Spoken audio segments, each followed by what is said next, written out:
Welcome back to another episode of Carp Real. Today I'm delighted to be joined by Stephen Drake, so thank you very much for coming on, mate. No problems. I think this is probably the poshest place that I've ever done one of these episodes. Steve's kindly invited me down to his house, and it's a little bit different to some of the normal episodes, filming next to a bivvy. But yeah, I'm really excited about this episode. So, as I say, thank you very much for coming on, mate. Yeah, no worries at all. So yeah, as always, from the very start, whereabouts are you from, and how did you first get into fishing? Yeah, so I'm from Reading, always lived in Reading my whole life. Got into fishing when I was, crikey, maybe 5-6 years old. So my dad was a pleasure angler, always fished for tench, bream, roach. Went along with him, as many people do, I guess. Started off catching small fish, perch, and then he started taking me tench fishing when I got to sort of 7, 8, 9. Used to get up early mornings and had like one rod. You'd have like your float on one side and a leisure rod on the other side. And it kind of progressed from there really. So as I say, started catching tench, and then one day we got taken, went to your typical carp, I guess puddle, catching small ones, sort of 3, 4, 5 pounders. Just progressed and never looked back from there really. Would you say you were hooked? No pun intended. Yeah, definitely. Loved it. Used to go kind of as often as we could. So typically weekends and didn't need to go for hours and hours at a time. I say really lucky where I live. There's water all around us. So both good rivers, lakes. Absolutely loved it, and never looked back, and just progressed from those early days of catching tiddlers to where we are now. Yeah, because as we were chatting before, you said just like the natural progression from catching smaller fish to bigger fish to basically carp, wasn't it? Yeah, absolutely. So I guess after catching those smaller carp in the sort of 3 to 4 pound bracket, progressed on to Burfield Bluepool. So that was the local lake for me. My dad happened to be a bailiff on Burfield. Had a free ticket, which was always handy. And the Bluepool was stocked, crikey, I'm trying to think of the years now, around 1995, something like that, with all of these smaller carp in generally the sort of 5 to 6 pound bracket. And over the years, those fish grew and grew. And then they started becoming doubles, and you found that you had to up your gear. So went on there initially with like match rods and fishing smaller hooks, and then after a while you started to get it bust up. The gear, just you had to up it to kind of keep up with the fish that were growing in there. And it just progressed from there really. So you sort of started catching mid doubles on there, and then fish started to get into the higher teens. Loved it. Just spent many a weekend on there, and it was great because you could try all different types of fishing on there. So I was learning kind of bag fishing, floater fishing, you could fish with many different methods on there. So stood me in good stead. And I'd imagine, I always think with the anglers that I interview, like talking about first getting into fishing and those first days, they're often like some of the best times, aren't they? Yeah, as I say, it was. I just loved being outdoors. Spending time with your dad is always a good thing, and just as you say, you get hooked and catch something smaller, and it just progresses from there really. Every time you sort of catch one, you want to just catch a bigger one and a nice one, and then a new opportunity or a new venture comes up to a different lake, and things just evolve. And I guess really lucky, as I say, living in Reading, that I'm absolutely spoilt for choice, and it just kind of progressed. And as I got older, had the opportunity to find other lakes that were in the area. You'd often see magazine reports of fish, sort of 20 pounders, 30 pounders being caught from described as Reading venues. And back in those days, it was all in magazines, and you weren't really quite sure where they were from, but it was just fun trying to work out where these venues were. So what sort of age were you when you was like on Bluepool? So I guess going from early teens through to about 18, I guess. So spent 5 or 6 years on the Bluepool, just with, say, good friends. Just a good mate of mine, Gary, lived down the end of my road. We used to fish there together. We'd fish there all throughout the seasons. Yeah, so I fished through till about 18. And then at that point, we both passed our driving test. So again, that opens up a whole new world. So I think at that point we, because we had, I think it was RMC Angling at the time, or no, probably might have even been Leisure Sports at the time. We had their ticket, which covered loads of venues, but then having passed the driving test, we were looking to think, right, where can we go next? Where has got some good carp that we can have a crack at? And Frimley was probably the venue that we thought we'd have a shot at. So yeah, took a venture over to there, and it was at that point, after going and catching sort of fish in the mid-double sort of range, yeah, that trip over to Frimley after a few blanks, yeah, eventually caught my first 30 over there. I think, I can't remember, probably on a string or something like that at the time, something that I haven't used in a long time, but yeah, maybe a bit of a forgotten tactic. That would have been such a big target and such a big tick off the list, if you like. Yeah, I guess it was a big jump up for me, really. So, say, having fished the Bluepool and caught predominantly sort of mid-doubles, trying to catch your first 20 to then go into Frimley. And there were lots of 20-pounders in Frimley and a scattering of 30s at the time. To catch, probably at the time, was probably one of the big ones out of Frimley. And yeah, to jump up to a 30-pounder was, yeah, absolutely head blown when I was kind of 18 years old. So yeah, I think I've got some old kind of still shots of that picture, and yeah, it's fond memories. Happy memories, yeah. What was the jump? What was your PB previous? Crikey, I think it would have been maybe 18, 19 pounds. Big yeah, jump. Trying to catch a 20-pounder, and then yeah, just got lucky essentially, and yeah, and it jumped straight up to 30 pounds. Yeah. From Frimley and being at that age, passing your driver test, what was the first campaign? So I guess after Frimley, well, probably around that 18, 19, 20 years old, I kind of not fell out of fishing, because fishing probably was at my second hobby at the time. So I played rugby to a pretty high standard and was certainly trying to make a professional career of that. So I'd say fishing probably took a bit of a back seat, certainly through early 20s. And then around 22, which probably coincided with being single as well, yeah, decided to go back in and have a proper campaign, if you like, and moved on to, we'd kind of found out about Pingwood, so it was very close to home. We knew it had some good fish in it from doing a bit of research.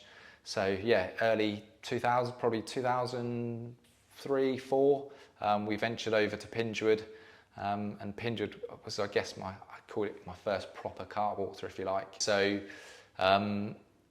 learned a hell of a lot on there. So first, initially, I say, fished with my mate Gary. We'd go down there together. So every Friday, kind of after work, and normally we'd just plot up in swims where we could fish near each other, and it was more about probably having a social and trying to catch a few along the way. We obviously, there were a lot of anglers on there at the time that were fishing from further afield, so lads travelling up from Bristol, and we knew roughly of the stock, but you'd see other people catching fish, and being young and inquisitive and pests more than anything, we kind of badger them as to what had been caught, and the answer was always, oh, 24-pound common, 24-pound common. And after a while, we're thinking, Christ, there's a lot of 24-pound commons in here. And then it wasn't until we actually started catching some of the fish ourselves that we found out that it wasn't 24-pound commons that were in there. They were much better fish. And yeah, my mate Gary, he caught a fish called crop-tail linear, was his first bite out of there. I think 35 pounds at the time. An absolutely, yeah, iconic fish. I remember him catching it on a zig. So zigs was something that we were using way back, donkeys ago. That would have been something probably quite new back then, or? New to us anyway. Yeah. Obviously, zigs have been around a long time, but yeah, certainly new to us. Probably not heavily used at the venue back then. But yeah, we soon realised how devastating zigs could be. Probably not as fine-tuned as we fish them these days. But yeah, like catching that first linear out of there was just really set the scene for just how good Pingwood was going to be in the coming years. How long was it that you were on there? I think in total it was about 6 or 7 years that I fished Pingwood for. As I say, rugby was my main thing at the time, so my fishing window was actually relatively small. So for me, the rugby season would be from kind of mid-August all the way through until the end of April. So my fishing on Pingwood was probably May, June, July sort of time. Yeah. And that was when most of the focus was. So things are obviously different now for myself. I don't play rugby anymore, so fishing is definitely kind of at the forefront, and I'm fishing a lot more. But yeah, back then it was kind of that 3-month window really. I'd say rugby was really important for me, so just didn't have time for fishing. I'd train Tuesdays, Thursdays, play on Saturdays, so yeah, there wasn't time for fishing back then really, apart from if you had a weekend off rugby, you might be able to squeeze the odd night in here and there. But I suppose like a lot of people, you know, like yourself, they would probably be similar, but where you were actually chasing a profession within your chosen hobby, which was rugby, it was more of a bigger thing than just, you know, playing Sunday League football or something. Yeah, I guess so. Yeah, I was very much trying to pursue a career in it. And I say, whilst that didn't quite work out from a real professional standard, I was still playing at a high level. And yeah, took it really seriously. Absolutely loved it. Yeah, and many of my good friends are all kind of from a rugby background. Yeah, I've seen some of the photos. It looked like good days, but I can see that it was at a high level. Yeah, no, yeah, it was. Yeah, certainly good days. Picked up my injuries over the years, hence why I'm now retired, and my body is a little bit broken. But yeah, it's not too bad. It's all good memories though. Yeah. So moving on from Pingwood, your first major campaign was Farn Flint. Well, yeah, I guess before wrapping up on Pingwood, I guess it finished up with the Brute being the main capture out of there. I'd seen it on the bank a number of occasions. It was a really big fish that was kind of in the upper 40s, and certainly for me would have been my PB. And I remember I'd gone down on the Sunday night, knowing that I was going to fish on the Monday to put a bit of bait in, and I'd gone down on the Sunday. The lake was very quiet. All the weekend anglers had gone.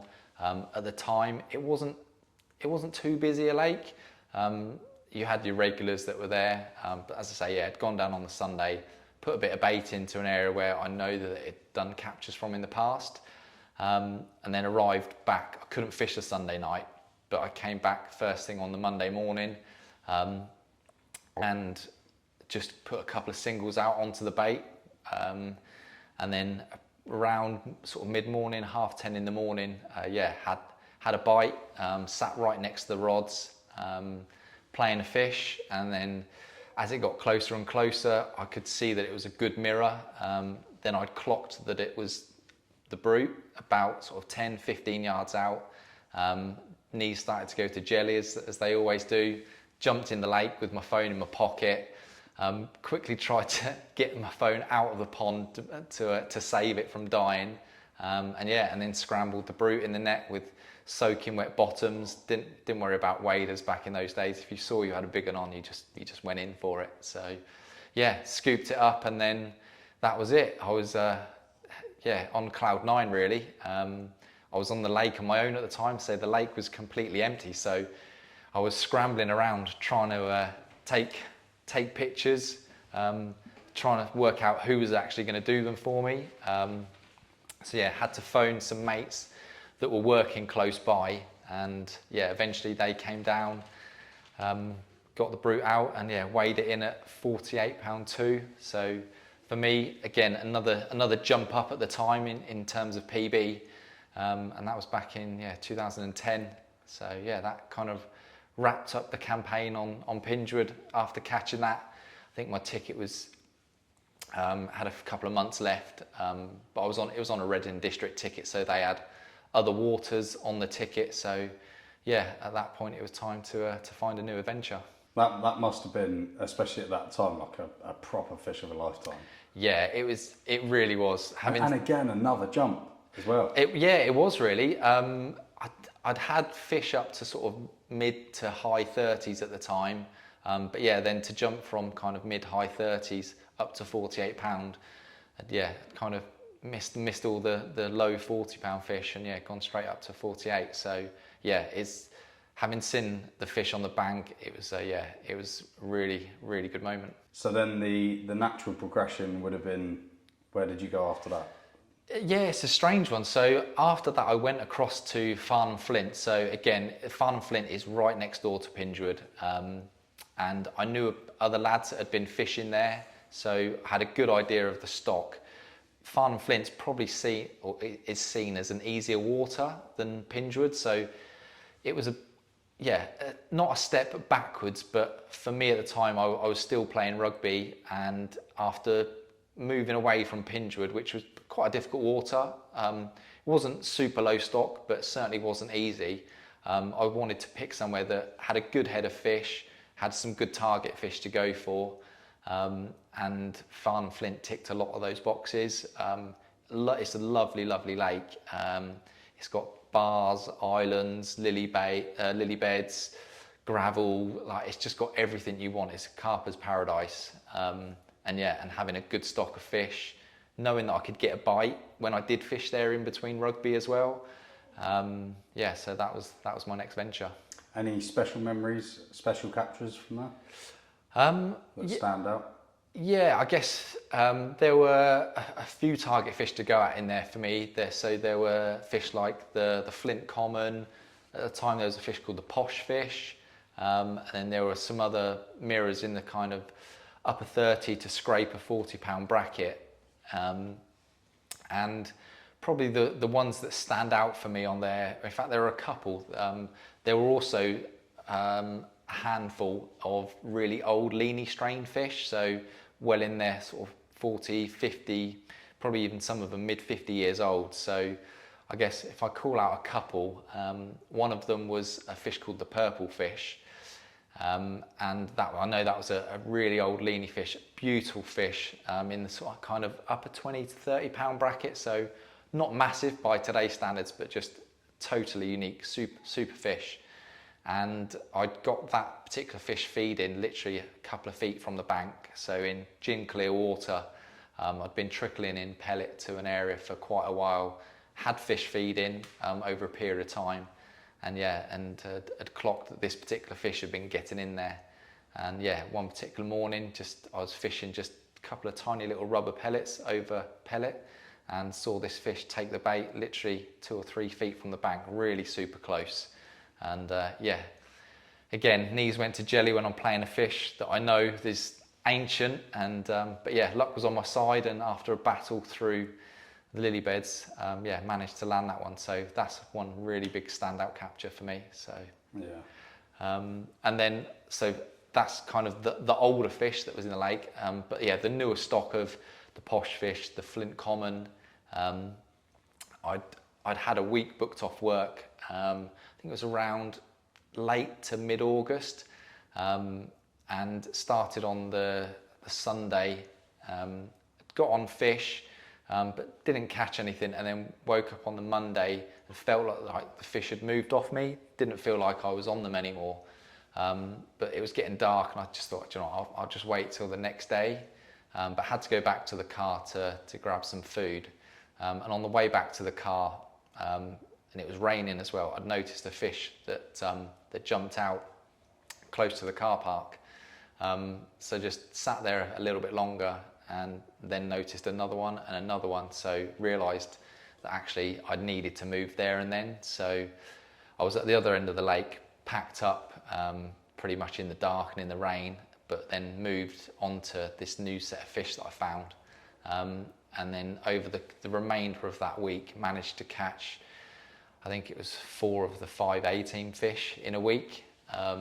So just fishing, really simple tactics, fishing for a bite at a time. And yeah, at one point I had 2 of the 18 fish in the nets. I think I had the 2-tone and posh fish in the net at the same time. One being an upper 30, I think the other one was 42. And then the next day, I just hit the repeat button again, same tactics, same amount of bait. Yeah, and then the next day had the Flint Common at I think I was just under 40 pounds, so maybe a little bit down on weight. So it was a summer capture, so a little bit down. But so yeah, to have those 3 fish over a 24-hour period was yeah phenomenal, and that kind of then wrapped up my time on Flint really. Just had a complete red letter week, and like a dream week. It was, yeah, it totally was. Yeah, caught everything in the space of a week. So yeah, it was.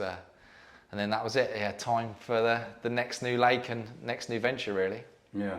So it's something that I'm kind of picking up from your angling, that wherever you've gone, you've done really well, and also it's worth pointing out that you've kept things quite simple as well. Would you say that's always remained throughout your angling, trying to keep things simple? Yeah, definitely. I'm not a technical angler at all, really.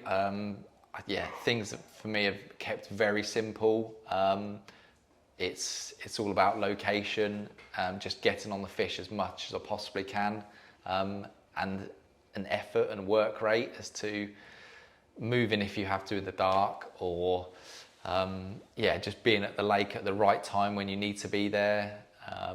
Yeah, it's those little things for me. It's the effort and the work rate and the location that I guess stand me in good stead, but just keeping things simple. Yeah, and those things are a lot more important than getting wrapped up on the stuff that doesn't always really matter, like rigs and. Yeah. For me, yes. I think it's easy for people just to overthink things in fishing, and I think as long as you're on the fish, like loads of different rigs will work. You could pick out myself and lots of other good anglers that catch fish regularly. We could all be using completely different rigs, but they're all successful in the right place. So yeah, it's just about being in the right place more than anything. So yeah, I mean, moving on from one campaign to the next, where was it after Farn? So I didn't have to travel far at all. After that, it was... So lucky, you live in a hotbed part of the country. Yeah, I'm very lucky. Yeah, so after that, it was on to Englefield Lagoon, which again is next door to Farn Flint. The 2 lakes are split just by a causeway. And I'd kind of been keeping track of Englefield Lagoon. The stock in there is much lower. And probably for me at the time, I knew roughly what was in there, and kind of, as I say, having kept track. Although it was lightly fished, it wasn't really known about, but the baby black was the target fish in there to go for. Having seen it kind of come through in upper 30 to then scrape a 40, yeah, I knew that really that was kind of the next target for myself to have a crack at. Englefield was going to be more of a challenge, so it's very low stock, so about at the time 30, maybe 35 fish in 50 acres, so quite a big pit. A chunk of it that was a bit out of bounds, so you couldn't get around all of it. It wasn't easy to necessarily walk around in one go. You'd have to drive out of one car park onto a main road to access different parts of the lake. But yeah, so Englefield was kind of the next one for me. As I say, it was tough. So a couple of fish a year, 3, 4, 5 fish a year could be a good year on there for some. And yeah, it took me a while to kind of really to crack it really. To begin with, my style of fishing was often overnighters, or just one night at a weekend, and soon became apparent that just trying to get on fish wasn't the one on there. I'd seen other anglers that had been successful, and very much their approach had been pretty much quite heavy baiting and baiting and waiting, and it seemed to be that was the kind of the trigger for me, that I'd clocked what others had done, and then it was going to be to incorporate and do a similar myself, because the first couple of years on there, whilst I'd done okay, so I'd caught fish like the big leather in there and a few other of the backup fish. Just felt like if I needed to catch that big one, that I needed to tweak and change something. So yeah, I kind of changed the style of how I was going to tackle it. So I think 2016, 2017, I'd done okay, but felt like I probably should be catching more. So going into 2018, I very much had a plan to maybe take a few extra days off at work and incorporate sessions so I could do 2 or 3 nights on the bounce. And I remember specifically, rugby season was finishing for me at the end of April, and I'd had the first week of May booked off, as I often do. It's best time of year to be out on the bank. Yeah, it's kind of good how it worked out with your rugby, finishing at the exact right time to be a carp angler. Yeah, I guess so, yeah, although April can also be a good month, but yeah, so I knew rugby season was finishing up on the end of April and I'd had the start of May booked off, and leading, I guess, the couple of weeks prior to that, I hadn't fished at all, but I'd been going down the lake kind of early first light every other day, every 2 or 3 days, leading up to that session, just so I knew exactly where I needed to be for that week session that I had booked off. So whilst not fishing, just being at the lake, watching where the fish were, just to make sure that I got in exactly where I wanted to be for my whole week off. So yeah, turned up for my week off, managed to get where I wanted to go. I'd seen the fish kind of in the 2 weeks prior to that session, in a pretty central area of the lake, and I just set my stall out, so fishing at about 80 to 100 yards, well, it probably was more like 100 yards because the particular swim I was in, the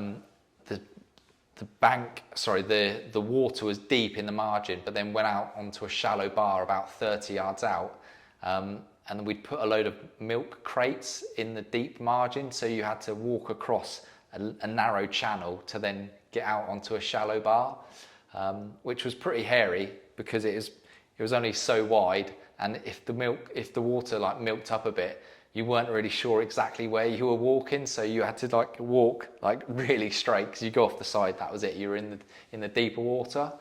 But we'd walked out onto a shallower bar and then you were able to cast and bait up. So yeah, I was fishing probably about 100 yards out from the bank. And yeah, I'd gone in really heavy, put about 13 kilos of bait out, which at the beginning of May is maybe a little bit of a risk, given that they haven't spawned. But yeah, felt that it was the right thing to do. And yeah, I'd kind of 2 nights in, I'd seen a few fish in the area, feeling confident. And then on the 3rd morning, it was a pretty still, calm day, but hot. It got to around 10 in the morning and I started to see the odd fish popping up with backs out of the water, but quite close to the area that I was in. I was kind of thinking that I'd missed my opportunity for that day. And then yeah, out of the blue, maybe half 10, had a slow, steady take and picked it up, knew it was a good fish. My mate Nathan happened to be with me at the time. And I've struggled to get these waders on, but knew that I had to get out onto this bar and wade across the narrow milk floats to ensure that I could net it properly. So yeah, managed to get out in the lake, and on Englefield Lagoon, it's a saline lake as well, so there are lots of these big blue barrels dotted around the lake. I wasn't fishing anywhere near one of them, but yeah, the fish took a massive kite on a long line and took me round one of these blue barrels.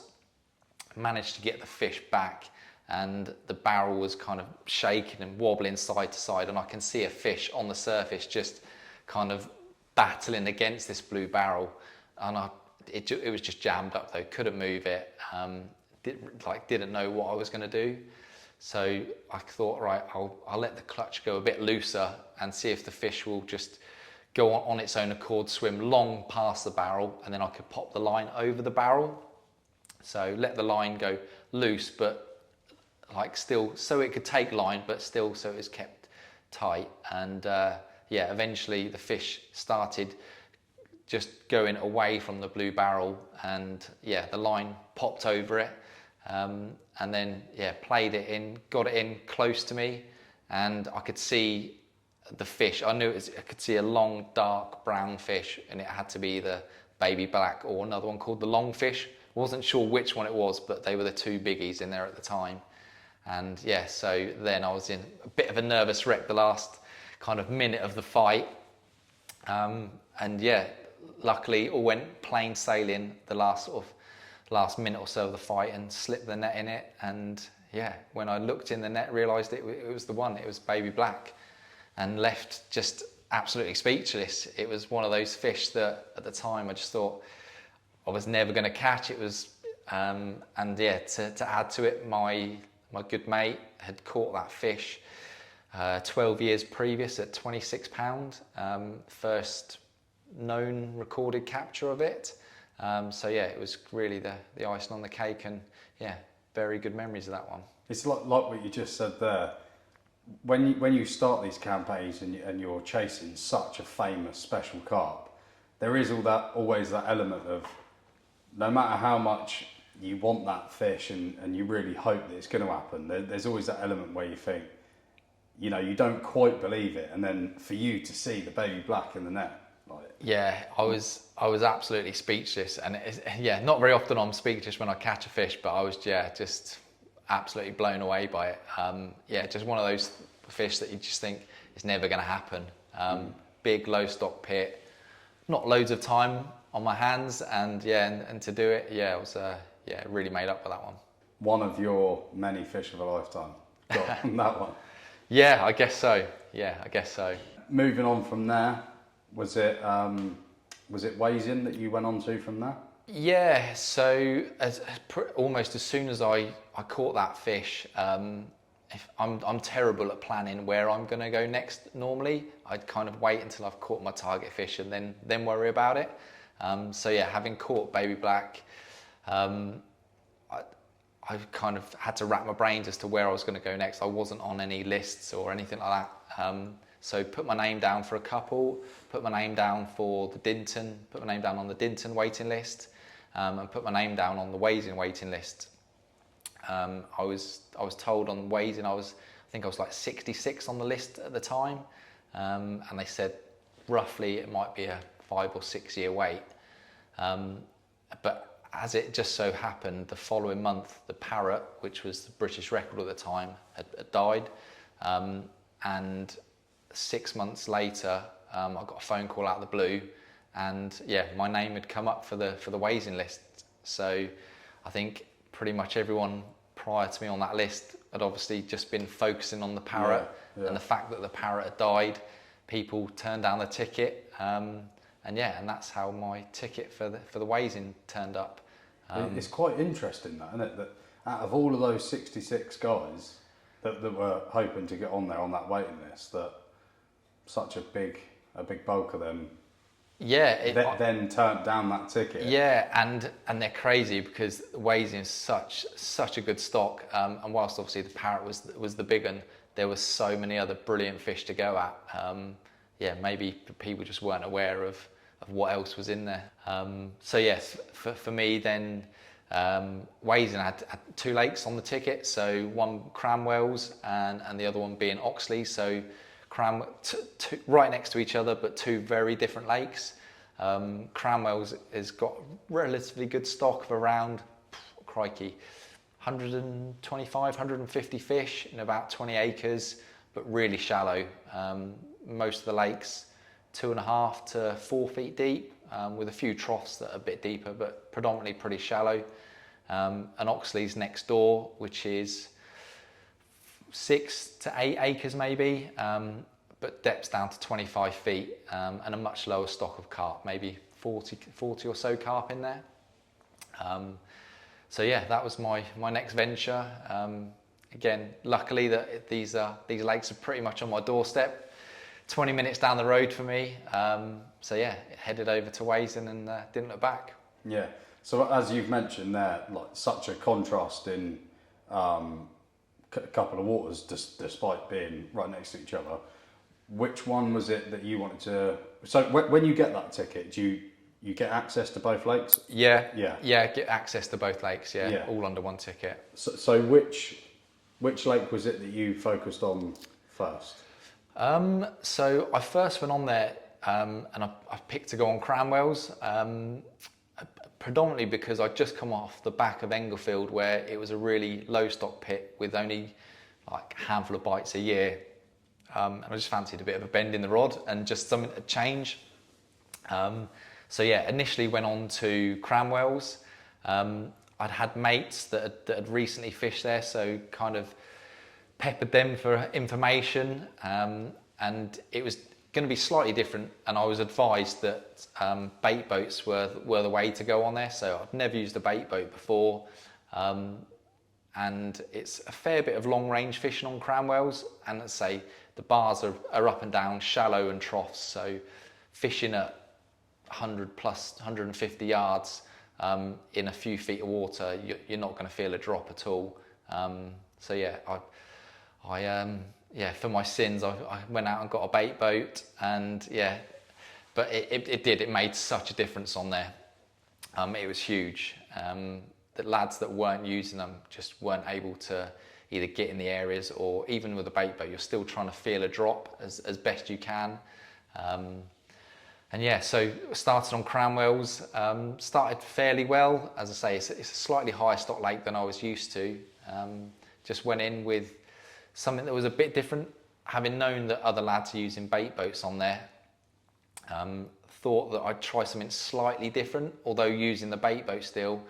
I was seeing that most lads were just piling in like handfuls and handfuls of bait into the bait boat, and I was sure that fish would just suss that out. So went slightly differently, and I was just using just solid PVA bags and nothing else. So very light in terms of the amount of bait that I was putting in there, but literally just enough to attract them in and get the pick up.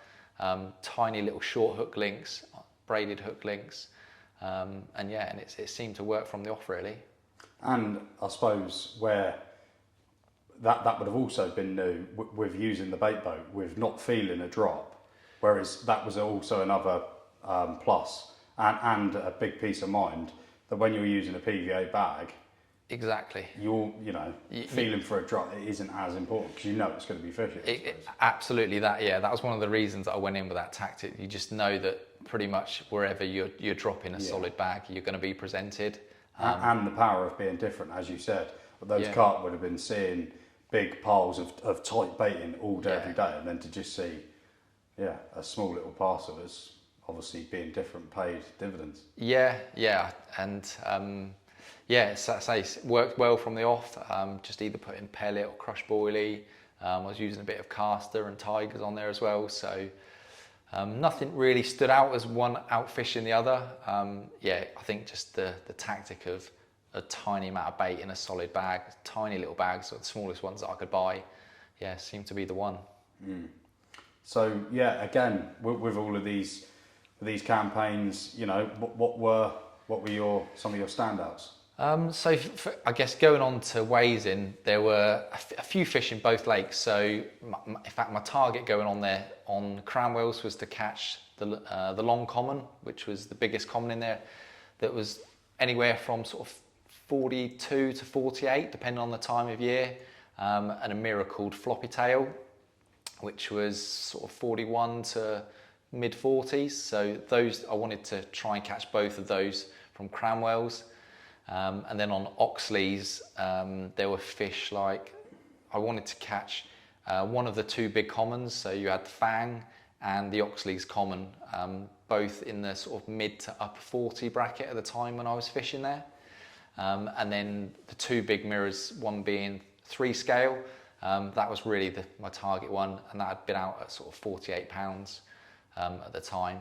So I get Wazing's got a bit of a different season. So the season starts in August there. So I got my ticket, it come through right at the beginning of August, and I started catching from the off, and I steadily started catching a few nice 20s, a few nice 30 pounders. They're stunning fish in there.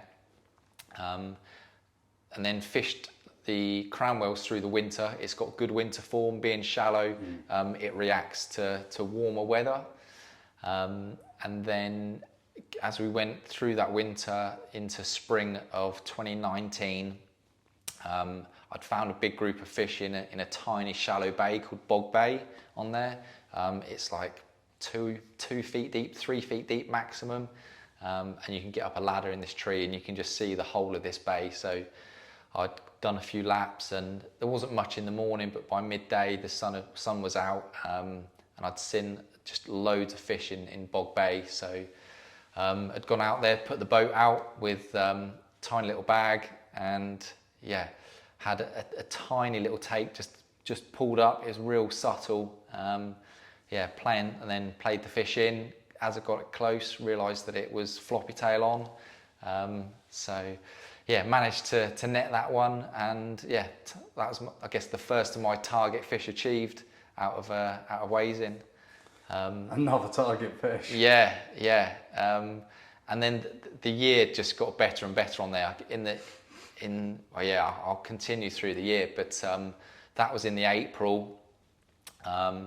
Had a couple more fish throughout May, caught the second biggest common in there, and then the lake shuts throughout June and July, and then came back on in the August again with a different plan in mind. I was going to leave Cranwells for the winter and just fish on Oxleys, with it being a bit of a more difficult lake. I thought I'd fish that through tail end of the summer and going into the autumn. So I'd gone into Oxleys was different to Cranwells. So Cranwells was generally a lot more heavily fished. So it's crazy, people would drive past Oxleys thinking it was a much trickier lake, and it got totally overlooked. So at the time it was only myself and maybe 2 or 3, maybe 4 other people that were regularly fishing it. I'd taken the first week of August off, knowing that the lakes had opened back up, and had gone into a swim. And Oxleys are fished very differently. It's a lot closer range fishing, so I went in, baited really heavy on there. Didn't need to use the bait boat, so it's much shorter range work. Felt that in the past other people had used bait boats, so maybe the fish hadn't seen real heavy baiting approach as much on there. So baited really heavy. A couple of nights in, I think it was the 2nd or 3rd morning in, had my first bite out of Oxleys, and lo and behold, it was my target fish first bite. It's the first time it's ever happened that I've had a target fish first bite, and caught 3 scales. It was massively down in weight. It had been out 48 pounds on its previous capture, and I think I had it at 38 and a half. So wow. It dropped a lot throughout spawning. It had dropped a ton of weight. But I guess that's what it was so hungry, and it kind of hit my heavy baiting approach. But I think that's worth pointing out, that the thinking that went into your angling there to go onto those 2 lakes. Obviously they're very contrast in every way. Yeah. And to go on and see what everybody is doing and do the opposite, and then to go on Oxleys and almost see what everyone else is doing, bait boating, and do the opposite again. Yeah. Clearly, what I'm trying to say is it can't all be luck all the time, can it? Yeah, and I guess that yes, there is a thought process to it, and I'm not being different just for being different's sake. I want to choose something that I still is the best method to catch the fish, and if the best method was doing what everyone else is doing, then I would do it. In those particular scenarios, I just felt being different was the one. It obviously worked, and so that was such a good start on Oxleys, catching the target mirror. So that left me. I still had the second biggest mirror in there, was a fish called the pretty fish, and then the 2 big commons in there to go at. So the rest of that week I continued fishing over the bait, although I did have a couple more, but the bites slowed up a bit on the bait. The latter part of that week, it got really hot, So I got the floaters out. I love my floater fishing. So yeah, got the floaters out one particular afternoon. Again, the lake was quiet. I think I was the only person on the lake at the time. But yeah, managed to get a group of fish feeding on the floaters. They weren't really troughing, but they were coming up and taking the odd one. And then the birds came in a bit, not too bad, but yeah, I felt like the chance was starting to dwindle. But yeah, went for, I guess, one final cast, if you like, before I was going to kind of wrap up and call it a day on the floaters, just because the opportunities weren't quite as confident as I was expecting. But yeah, anyway, there was one fish that was still taking the odd one. I could see it was a pretty decent fish, and it came up and yeah, took my mixer down, and playing this fish in on pretty light gear at the time. It got weeded up, but then managed to pull it out of the weed. And yes, one of the lads happened to turn up at a time that was fishing on the lake next door. He saw that I was playing one, came over, and yeah, he netted for me the Oxley's common. So I managed to catch the biggest common in the lake off the top in just a couple of days after I'd caught the biggest mirror in the lake. So yeah, it was quite a special week. Yeah. So what times was this? Back end of 2019 or 20? Yeah, 2019. So this was, yeah, first week of August 2019. So yeah, beginning of the week I'd had the biggest mirror out of Oxley's, and then the latter part of that week I'd gone and caught the biggest common off the top. Yeah. Brilliant stuff. Yeah. Yeah. So was it in and around that time, did you still fish there, or did the buzz kind of go with Oxley's after that? No, it was still there, because at the time I was just enjoying my fishing on there, and to catch those fish so early, I still wanted to catch a few of the other fish along the way. Did you have any other tickets upcoming? No, I didn't hold any other tickets at the time. I was still on the Dinton waiting list, although that hadn't come up at the time. So yeah, I wanted to continue my fishing there. I still effectively had the other common, so Fang was the other common at the time, and then I had the pretty one still to go out as well, so the second biggest mirror. So I thought I was enjoying my fishing. I was only a week in effectively to my campaign on Oxley's, so continued fishing, and then that week ended, came back a few weeks later, turned up, and I'd fished so it's quite an interesting story, this one. So I'd fished on the Saturday night, and I'd fished just over a lot of sweet corn, put out a big bed of sweet corn, didn't catch anything, didn't really see much. There wasn't a lot going on. And then the next day, it got really hot again. I thought the opportunity had gone, so I felt like I needed just to go for a little wander, and found a group of fish down the other end of the lake, all up on the surface. So out came the floater kit again. I knew that no one had fished the lake for a couple of days. Earlier in the week, I know one guy had been on, and he just fishes boilies, this guy, which is quite, I guess, a bit of information for the story. So as I say, yeah, it got some fish feeding on the floaters again, and yeah, managed to hook one up. Good fight, got it in, and yeah, it happened to be the pretty one, so the second biggest mirror in the lake. So absolutely blown away by that. Again, just managed to very quickly catch the fish that I was after, and sacked the fish up, and with no one being on the lake, put a few calls in, managed to get some mates down relatively quickly, and going to get the fish out of the sack. The pretty one, the sack was absolutely full of sweet corn. So I knew that I was the only person that had put sweet corn in the lake over the past week, probably. Yeah, so the fish had clearly done me at some point over the previous 24 hours. Yeah. I hadn't seen any feed in, hadn't seen any fish, but yeah, it obviously been in and done me, eating my sweet corn, but yeah, got my revenge and had it off the top the next day. Yeah, lovely. Yeah. So what about Fang? Did you ever get a close encounter, or? Yes and no. So at the time, as I say, there weren't many fish in the lake. My good friend Nathan, he was fishing the lake at the same time. We'd been baiting one particular swim, and kind of just almost taking it in turns to fish it. So we were fishing the same spot, fishing the same bait at the time, and he caught fang out of the spot that we were fishing. So that was around mid-September, and with Nathan catching fang, I just thought, actually, so that lake was pretty much done for the year. That was the last one for me to catch out of there. So I went back on to Cranwell's because I still hadn't caught the long common, which was the biggest common.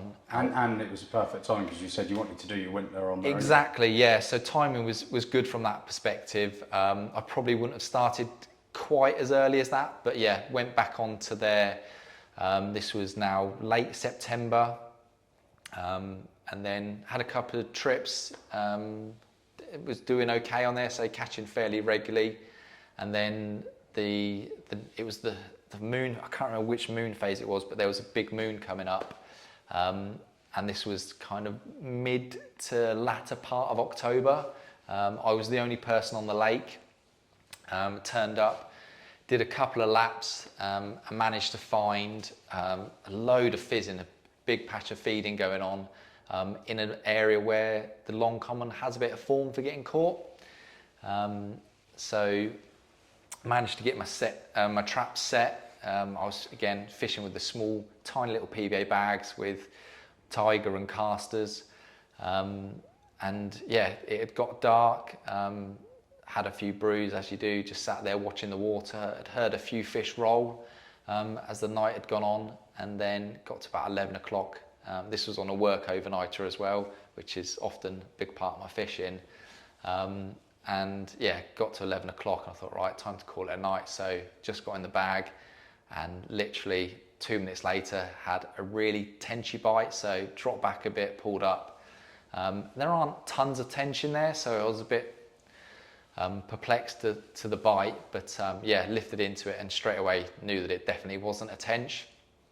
And I was playing the fish in, and it was a bit of a strange fight because it was only fishing in like 2.5 feet of water, so pretty shallow, and I could hear this slapping noise, almost like if you've ever caught a catfish, almost like a catfish's tail slapping the water. And in hindsight, obviously knowing now, it turned out to be the long common, which is about 4 foot long. So yeah, the whole way in, the fish's head was down, but its tail was like slapping out of the water the whole way in. So yeah, everything was done in the dark, netted the fish, looked in, and yeah, there's the long common in the net. And yeah, it was a really special moment. I was kind of the only one there.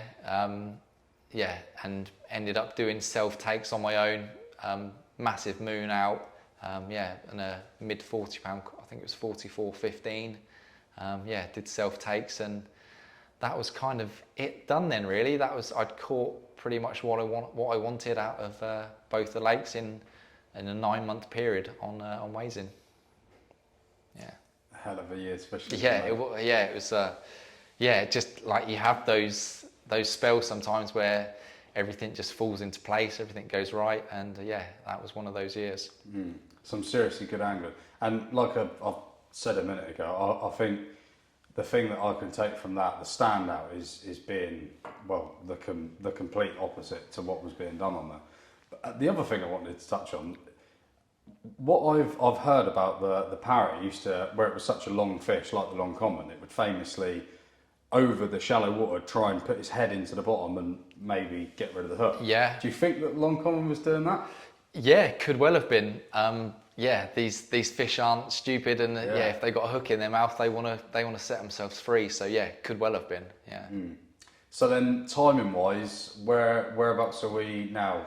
So in regards to when the Dinton ticket came. Yeah, so this is now end of 2019. I didn't have another ticket to move on to, so the plan was just to fish the winter on Wazin and just enjoy myself really, just take it easy, nothing too serious. I typically don't fish a lot in the winter anyway, or if I do, it's a lot of day sessions. And I remember that particular winter, so Wazin's right next to the river, The river had flooded badly, and all of the tracks in and around Wazing you couldn't really access by car unless you had a big 4x4, or there was another route in which was I had to walk about a mile up a canal bank, but carry all my kit. So I was doing that. So I was parking about a mile away and just carrying my stuff to the lake and walking through all the floodwater. And whilst it was a lot of effort, it was brilliant. I had the whole lake to myself. So that winter I was just doing days, 2019, I was doing day sessions in the winter. Having a good bit of sport, because it was just me against the carp and no one else was fishing the lake really. Done well? Yeah, did pretty well. As I say, I'd kind of caught the fish that I wanted to, but yeah, I was catching a few other nice ones of the backup fish. And like you said, they're such stunning carp. Oh, lovely fish in there, yeah. And then it coincided, as I say, I've been on the Dinton waiting list for a couple of years, and the beginning of, or late 2019, early 2020, my ticket came up for Dinton, and that was it really. I kind of had it in my head that as soon as my ticket started, 1st of April 2020, then Dinton was my new venture. That was a really smooth crossover then. Yeah. In terms of timing, that was perfect that it came up when it did. I've been really lucky over the years that I've been able to move onto a water seamlessly, and the timing has been good in terms of lakes have been quiet. They haven't, like the cat hasn't been out of the bag, so to speak, or it hasn't been too publicised at the time of me fishing it. Things have always obviously evolved as social media and that has developed over the years. But yeah, ticket wise and timing, I guess I've been pretty lucky. So yeah, tell us about the excitement of starting on the new big challenge of Dinton. Yeah, so I guess you hear a lot about Dinton. That's probably one of the biggest circuit waters, if you like. And I knew that it was going to be busy. I'd heard lots of things about it. I only had a ticket for white, so when my ticket came up, I had a ticket for white swan. So that was going to be my focus, and I knew a couple of lads that had fished there. I knew a fair bit about the stock in terms of the main target fish. And for me, the one that I guess made me buy the ticket was Son of Triple Row. Such a unique carp. They're just, for me, there aren't many around that look like that one. Yeah, truly special fish. But yeah, had just to then wrap my head around how I was going to fish Dinton. Knew that it had a good stock, knew that it wasn't easy. I'd heard rumours of it being tricky. And yeah, as time progressed, I kind of found out exactly how tricky it was. And again, similar to Wazing, two quite contrasting waters, aren't they? Yeah, definitely. I know that you started on white swan, but... Yeah, they're definitely different. So you've got white swan that's essentially an L shape. It's about 25 acres. And stock-wise around 200 carp, roughly speaking, which on paper sounds pretty good, and you should be getting, if you have a good solid year on there, you think, right, on paper I'll probably catch 50 fish out of there, or maybe more a year. But it's just not like that. The fish on white swan and black swan, but especially white swan, they're just so clued up. I've never seen a lake like it. Getting on fish is easy on there, not a problem. You can always find something to have a go at, but yeah, trying to get a bite off those white swan fish is, I've never seen a fish like it. Yeah, something else. So yeah, what time of year was it that you first started? So going into, obviously COVID hit us in 2020, so my ticket should have started 1st of April. That got pushed back a little bit because of COVID, so probably started on there more around late May, June sort of time. And just went in with my usual way of fishing, of just keeping things simple, just trying to be, I'm very visual with my fishing, so just trying to get on fish as much as I can, just reacting to what I see. So I tend not to bait and wait, so my sessions are normally quite short, so for me, being on fish is the key for me. So just went in with boilie only approach there to begin with. But kind of kept things open though, did also kind of venture down the particle route as well, but there's a fair few tension white swan, so yeah, they can be a bit of a problem if you're using too much pellet and particle. So yeah, how did you get on when you first started? It was difficult. So I'm trying to think. The first year, as I say, found it tricky. So getting on fish was easy, but getting that first bite wasn't easy. I think I probably had around half a dozen or so that first summer, which was probably about average comparing to the rest of the guys. I was kind of looking what everyone else was doing and how they were getting on.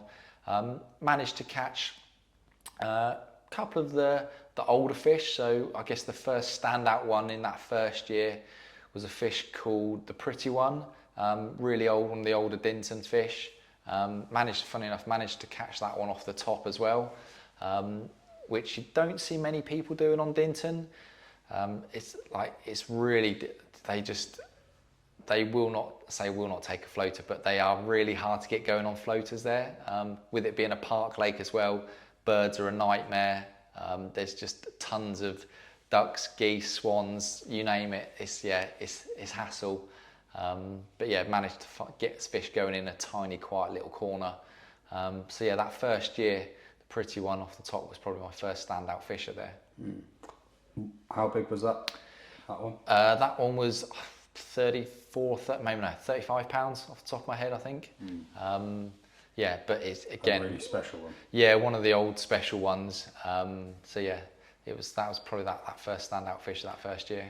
Yeah, and even more impressive with how finicky, like you've said, how finicky them carp are. Yeah. So to catch one off the top, I can only imagine how finicky they'd be. Yeah, it's strange.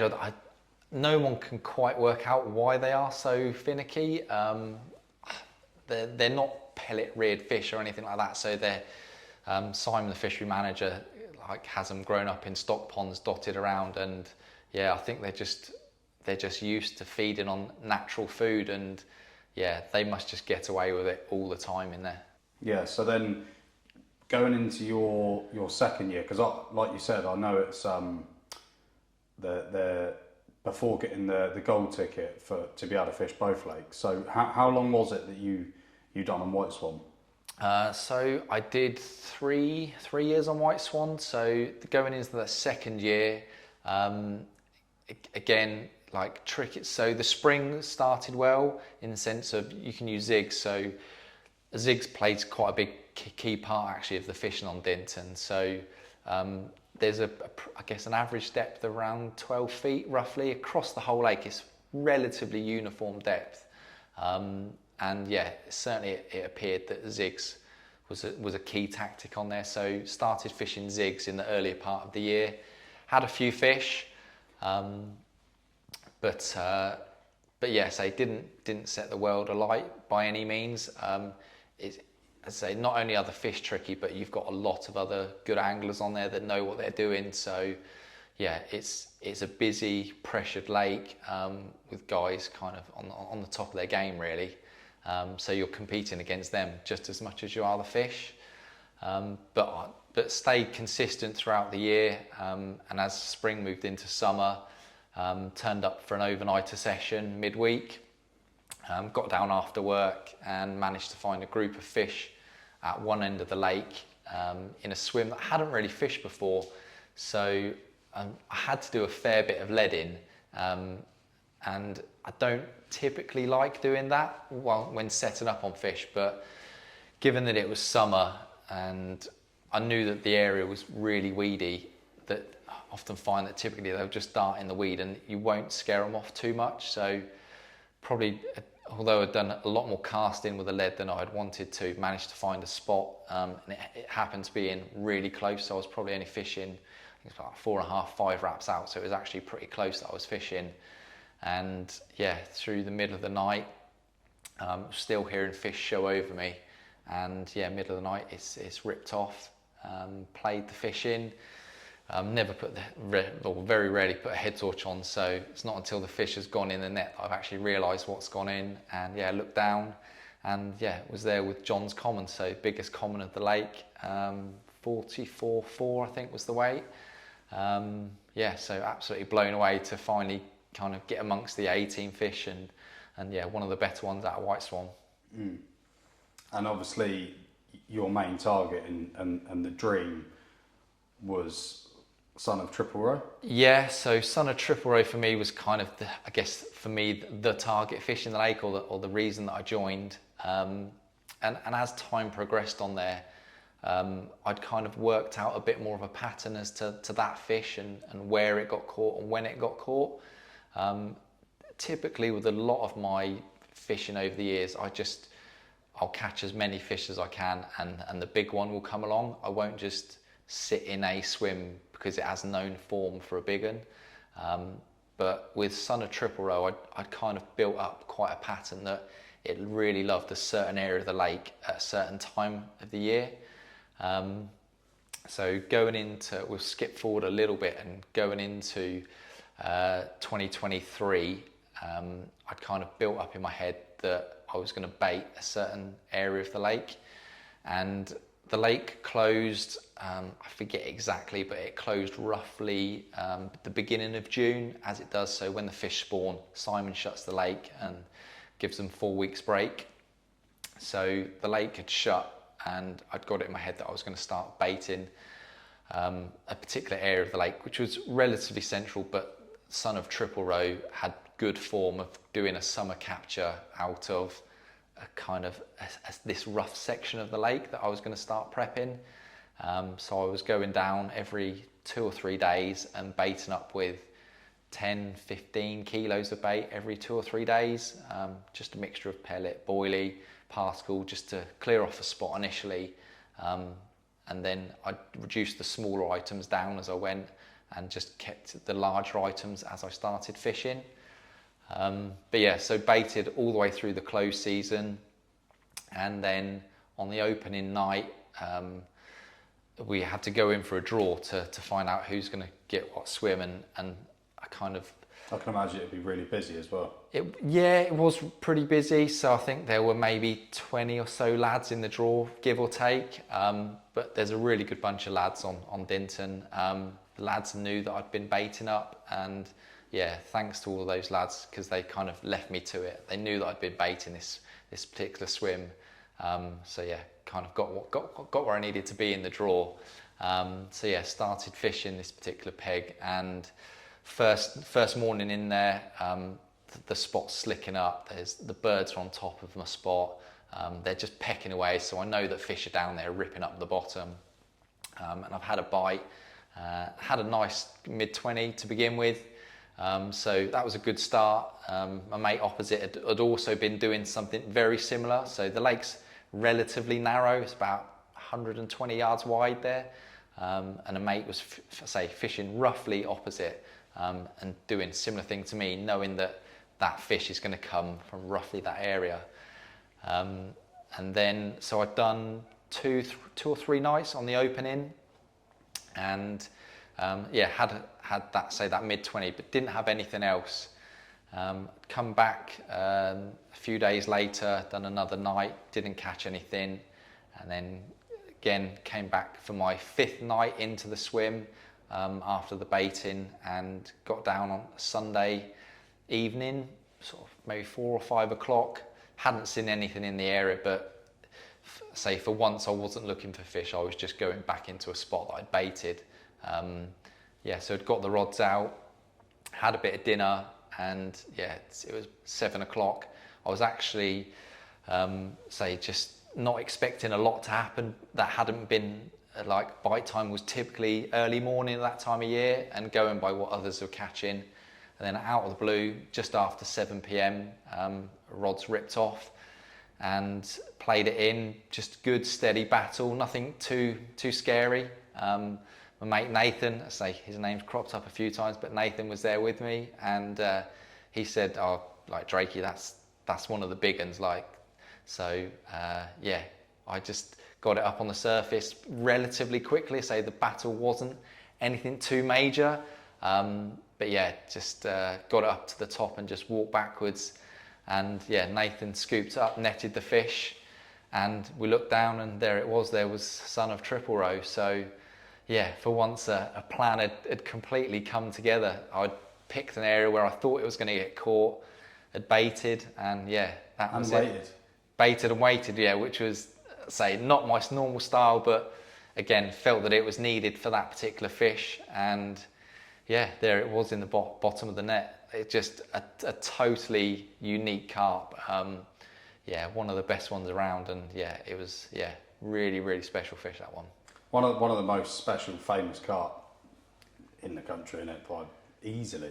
Yeah, I'm not just saying it because you've caught it, and maybe you feel slightly different because you've caught it, and you don't want to almost boast or something like that. But that is like one of the best fish in the country, like easily. It's got to be. And as you say, so unique as well. Totally unique. Pictures often don't do some of these fish justice, and yeah, that's one of those. It's magnificent fish, totally unique. Yeah, absolutely, yeah, buzzing with that one, really buzzing. And huge as well. Yeah, like I'm terrible with weights, and I'm not necessarily all about the weight. It was 44 something, I forget the ounces. But yeah, big fish still, like huge fish. And luckily, got some really good shots of it. It was just really happy to tick that one off the list. Yeah, I'm sure that's a carp in memory to last. Yeah, without a doubt. Yeah, without a doubt. Yeah. So yeah, and then moving on to Black Swan. How long after the almighty capture was it that ticket came up?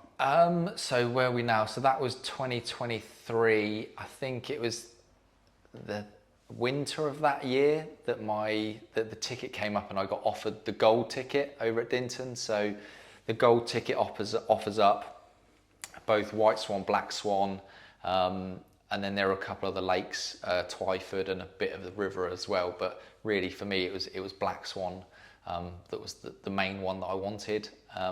It offers totally different fishing. It offers a bit of all year round fishing potentially, depending on how the winter goes. White swan's got terrible winter form, so I didn't spend any time fishing the winter there. But I knew black swan did have some winter form as well. So yeah, it was, I kind of got off the ticket. It was 20, crikey, years kind of blend into one now. But yeah, I think it was, I didn't actually start fishing there until the winter of 2024. Was it 2020? No, it was 2023. It was 2023. So yeah, went on there winter of 2023, and it's all about the zigs on there. Again, the black swan fish don't seem to particularly like bait in the winter. Everyone's tried, but yeah, for me it was all about getting on the zigs. Black swan's totally different, as I say, in the shape of the lake and the style of fishing. So black swan's 90 acres, split up into different bays, sections of the lake. So a lot of the part is sort of 6 to 8 feet depth, with a few sort of 10, 11 feet troughs. But there's one large bay of around 10 acres or so that's probably like 20 to 25 foot deep. So yeah, totally different fishing. A lot of range fishing on there as well, say, with it being 90 acres. So had to gear up and just kind of get the right tools for the job on there. But yeah, went on in, say that winter of 2023, and yeah, started pretty well really. Kind of had a couple of fish on the zigs, but I guess one standout session for me on there was early Feb, going in early Feb 2024 now. I kind of turned up one morning. I was just going to do the day session, as I say, often do just days in the winter, and doing a few laps. Hadn't seen anything, and then got to around 10 in the morning and I'd seen a fish show in an area where a guy was fishing. Luckily he was packing away around the Sunday lunchtime, and he'd packed up, gone home, and I moved straight in behind him. I think he'd had one fish over the weekend, and yeah, I got the rods out, fishing quite long range on zigs, probably fishing for just over 100 yards, but got a bite really quickly. Playing a fish in at range straight away, felt it was a big fish, knew it was a good one. Played it in, quite a long fight, but got it in close. And then unfortunately I could see that it was foul hooked, and got the fish in, netted the fish, and it was a common that hadn't been out for a couple of years. It was last out at 47. So it was definitely a 50 pounder.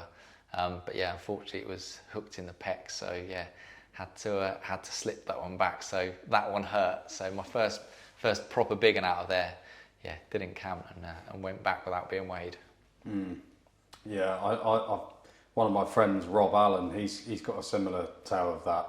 He was zig fishing down at Ashmead, and he had the famous old single scale, which was like a 50-pound mirror, and he had the same. It must be like to hook like you with that 50-pound common. It must be so gutting. Yeah, it is. It's frustrating. Zigs are unbelievable. That is the trouble, I suppose. It is. Zigs are unbelievable. So you pick up more bites when you can't get a bite on anything else. Zigs will outfish often, certainly through winter, early part of spring. But yeah, it's the nature of the beast. You are unfortunately going to foul hook one or two. Yeah. So yeah, that was obviously a painful loss almost on Black Swan. Yeah. So I know that you went back onto White Swan. Why was that you went back on there? So I'm kind of chopping my fishing up depending on time of year and when I think certain fish are going to get caught. So there was, in White Swan, there are still a few target fish to go out. The stock in there is unbelievable. So another one that I wanted to go to try and target was triple row. So I knew that fish had really good form coming out March, April. It always gets caught in that window. So I knew that I was going to put my fishing on hold on Black Swan, and I could always come back to that at certain times of the year. So I moved across to White Swan in March 24, and yeah, say just targeting those windows of when triple row was going to get caught. And it turned up late March. It was a really mild spring that year, and it turned up in amongst. I remember turning up on a Friday evening after work. It was rain. It was horrible, wet, windy weather. Although say horrible for setting up in, but good carpy weather. And yeah, set up on the end of the wind. Fish were showing, and yeah, put the rods out for the evening in a big crosswind. Not fishing massively far out, but yeah, went really light on the baiting. Didn't put much out at all, and then yeah, nothing happened throughout the night. But next morning, I could still see that there were fish in the area. A few showing kind of in and around, but was running out of time. Knew that I had to leave like by mid-afternoon on the Saturday. And got to lunchtime, had started to think about a slow pack down. Packed everything away, just had the rods on the rest still. And then, as I say, yeah, everything was packed, and thought, right, 1 minute to go, and then I'm pulling the rods in, and one of the rods has just ripped off. And yeah, played a fish, and it absolutely rucked. It beasted the hell out of me. Had to slip the waders on, was out in the water to as high as I could get on my waders. The fish had kited round a tree, and I'm just kind of trying to play this fish round a tree. Luckily, there was no one else in kind of swims adjacent, because I think the fish would have kind of gone through their lines. It absolutely stripped loads of line off. But yeah, played the fish back in. Eventually got it under the rod tip, and yeah, managed to net triple row. So yeah, another one of those amazing Dinton fish. Yeah, had gone in the net. Yeah, blown away really. Just ticked another one off, and yeah, put the fish in the retainer. Got a couple of the lads round. Fish went, I forget, 46 an ounce. Forget the ounces. 46 pounds an ounces. And yeah, just mind blown. Yeah, really special fish, and to have now both triple row and son of triple row in the album was, yeah, very special. And and then yeah, that kind of wrapped up that bit of angling and time on white swan, and from there on it was over to black swan for me. So ready for the spring. Yeah, pretty much. I did stay on white swan until the end of the spring. There's two really special linears in white swan that I wanted to catch, so spent the rest of the spring on white. Had a few other nice fish, but then yeah, moved on to black swan in the summer of 2024. Black swan, I say, being a totally different beast. Yeah, just had to get my head around different fishing. Kids in boats, pedlos going around, sailing boats. It's just pure carnage on there. Weedy, range fish, like it's logistically hard. Often long walks, getting wiped out by boats. Yeah, you've got everything against you. So yeah, it's tough on there. But yeah, had a good year's fishing. 2024, steadily getting bites. Nothing massive, but had some nice fish up to mid-30s. Say didn't get amongst any of the real big ones in 2024, but certainly enjoyed my fishing. Then as winter approached, I eased off again, as I always do. Did a bit of zig fishing, just doing the days. Had a couple of fish, nothing too huge. So was this staying on black swan? Staying on black, yeah. So I've stayed on black now. And stayed on black swan all the way through all the winter of 24, and then early part, so Jan, Feb, stayed on doing the zig fishing on black swan still. But then I knew that I was going to go back onto white for the spring of 2025. There's two really good linears in white swan, John's Lynn and Darren's Lynn, both sort of 50 pounders essentially, to target in there. So targeted those two throughout May of 2025. Didn't catch either of those, but I did catch triple row again, so I repeated triple row in spring of 2025. I didn't, unfortunately, say no one likes catching a repeat, especially when it's a big one and taking that opportunity potentially away from other people. Yeah. So yeah, just unhooked it and slipped that one back. And then, yeah, that was kind of spring wrapped up really. So knowing that I was going to go back onto black swan for the summer, again, it was another big baiting campaign. So throughout the close season, I was baiting with kilos and kilos of bait. So every 2 or 3 days, I was putting out probably 50 kilos of bait every 3 days or so. Crikey. They were absolutely smashing it to pieces. It was just getting eaten big time. You'd go back, look, because you were allowed to use boats on black swan, so obviously I wouldn't want to spot that amount of bait out. It would be a killer. But yeah, going out in the boat every few days, and you could just look down and the bait was gone every 3 days, just gone every time, not a morsel left. So yeah, and started off fishing over that baited spot. Had a couple of bites, just smaller fish predominantly. The fish were well spawned out. None of the big girls were slipping up. Kept putting the bait in, but soon kind of came to realise that something had changed. Basically, when the lake had obviously people had started fishing again, the fish kind of weren't getting on the bait as much as they'd previously been, and going back out in the boat, I clocked that actually some of the bait was starting to not get eaten. So I completely stopped it and knocked that on the head, and just went back to my normal fishing of just reacting to fish, trying to get on fish as often as I could, and did okay, steady bites throughout the summer period.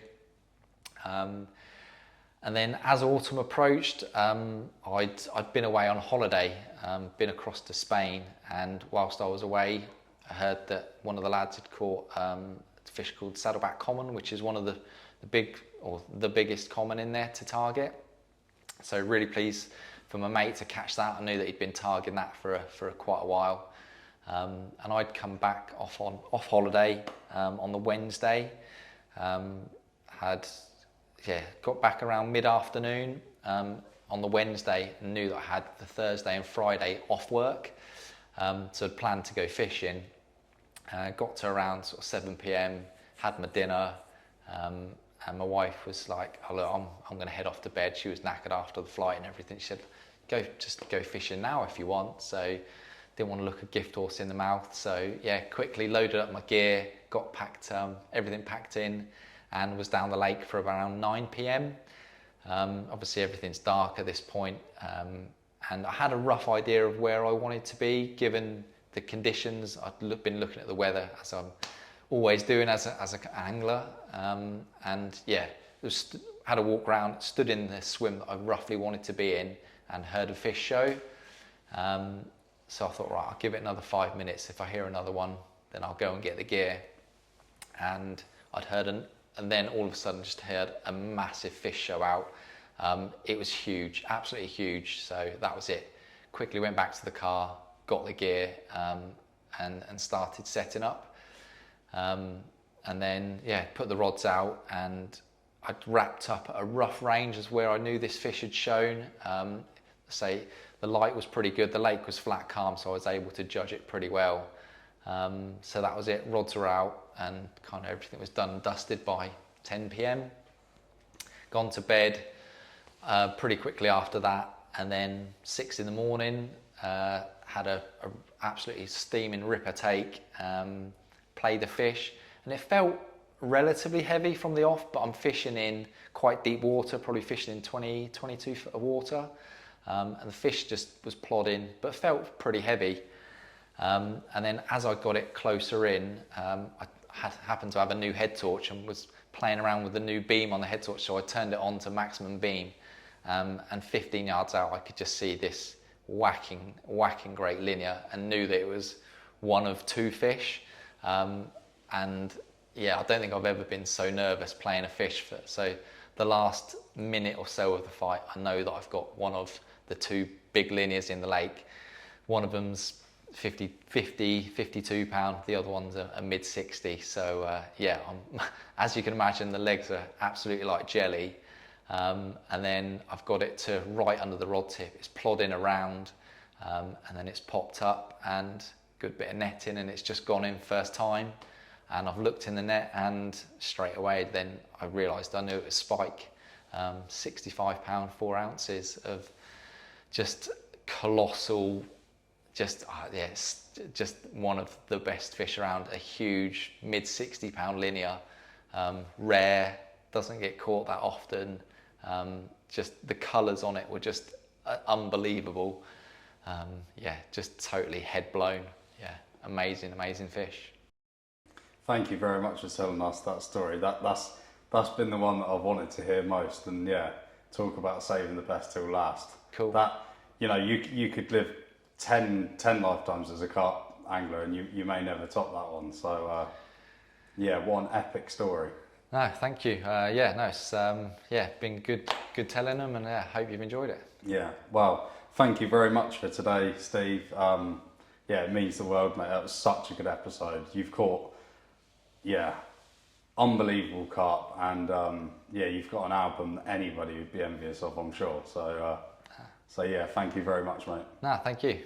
And yeah, to you viewers, I hope you enjoyed that. And yeah, look out for the new videos coming soon. And yeah, as always, keep catching them. Thank you very much, mate. Cheers, mate. Ta.